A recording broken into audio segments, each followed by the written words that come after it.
COPWATCH, policing the police every single day.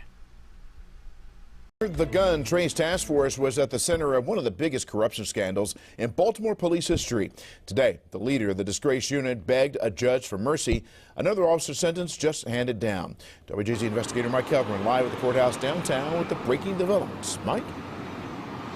Vic, Sergeant Wayne Jenkins got 25 years in federal prison earlier today, and moments ago, Detective Marcus Taylor got an 18-year sentence. He gave a rambling speech to the judge. He says he is innocent. He vows to fight this. She says that she regrets that he feels he wasn't treated fairly. She gave the government exactly what they wanted. Again, an 18-year sentence for him.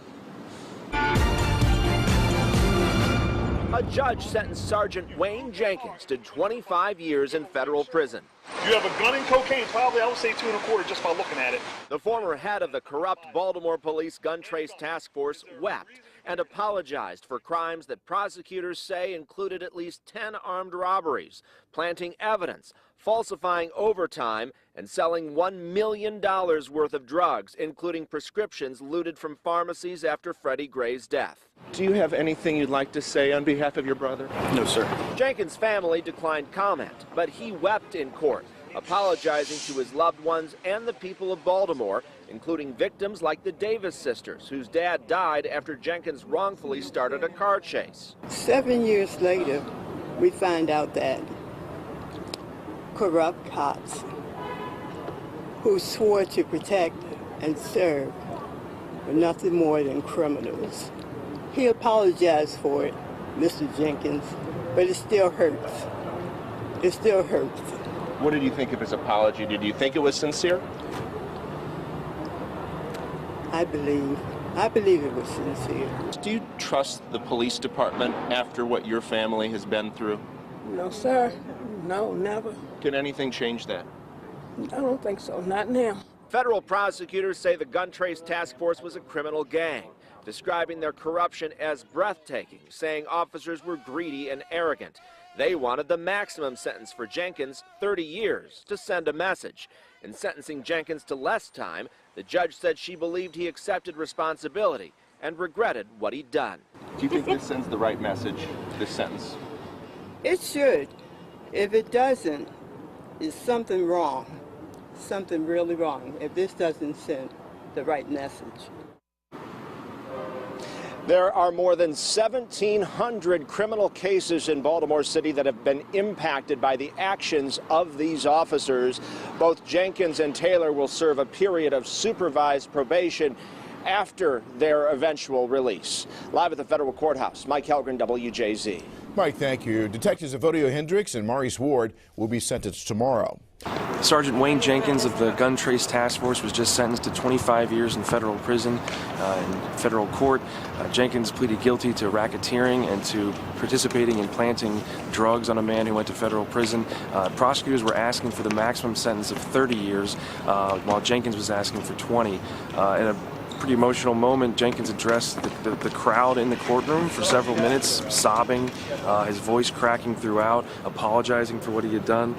He said that he tarnished the badge and that he knows that sorry doesn't cut it. He talked about how he's not going to see his children grow up, but he specifically also apologized to the family of Albert Davis, an 87-year-old man who died as a result of a high-speed chase the officers engaged in. He said that he was extremely sorry for that, and he also apologized to Umar Burley, the man who they were chasing, who had drugs planted in his vehicle and ended up going away to federal prison. Judge Blake could have sentenced him to up to 30. She said that 25 was the appropriate sentence, and Jenkins will begin serving that immediately. Detective Daniel Herschel went to trial and was found guilty. Today he stood before the judge, family, and friends and learned he will spend nearly 70 years before he sees them again free. WMAR 2 News investigative reporter Brian Kubler has been covering this for us since the beginning, and he has more details. Kelly, former Detective Daniel Herschel is the 6th GTTF member to be sentenced in this case. Today, getting one of the more stiffer penalties of 18 years behind bars. In a last-ditch effort, former Detective Daniel Hersl argued a motion for a new trial based on the credibility of one of the witnesses against him. It was denied. Federal prosecutors said it had no bearing on what they called the disgraced officer's acts of sadism on Baltimore residents, that his role in the robbery and extortion ring, as well as a massive overtime fraud, proved he devalued people and made a chump of the city taxpayer. They asked for 20 years behind bars. Hersl's attorney countered with statements from his brothers and sister, as well as excerpts from letters he's been writing from jail. They showed pain, faith, and love for his 10-year-old son and his family. Hersl himself did not take the opportunity to address the court before Judge Catherine Blake settled on 18 years in prison. I believe that Judge Blake had her basis for giving this particular sentence, and she articulated on the record. Am I happy with the sentence? The answer is no, but I think I understand the reason for the sentence. The reason, the judge said, was the abuse of public trust and the immense collateral damage it caused in Baltimore. The sentence had to send a clear message. It matched that of former detective and Hersl's only co-defendant, Marcus Taylor, who was also found guilty by a jury in February. Hersl now joins 6 of his former colleagues who have been sentenced. His brother Stephen outside court today in tears over the fate of his youngest brother. We heard today from the family and from Danny supporters that we love him. We'll always love him. We miss him tremendously. The final 2 GTTF members yet to be sentenced are former detectives Gondo and Ram. Hersl's attorney said today that he does indeed plan to appeal. Police use who may want to retaliate against him physically.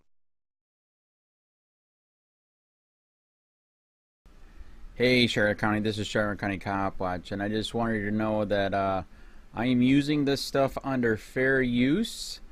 And also remember to like and subscribe this channel. Also too, keep in mind I do not make any money on YouTube. This is 5 hours work a day, you know, fighting for freedom. And you can donate with PayPal and Patreon. I just want you to think about this. If everybody gives to PayPal and Patreon is every month. Actually, PayPal you can do every month. I have 12,000 subscribers. If everybody gives, I can quit my regular job and go full-time investigations on Charlotte County and possibly even more and beyond. So just keep that in mind. If everybody helps out, I can go full-time doing this. Thanks.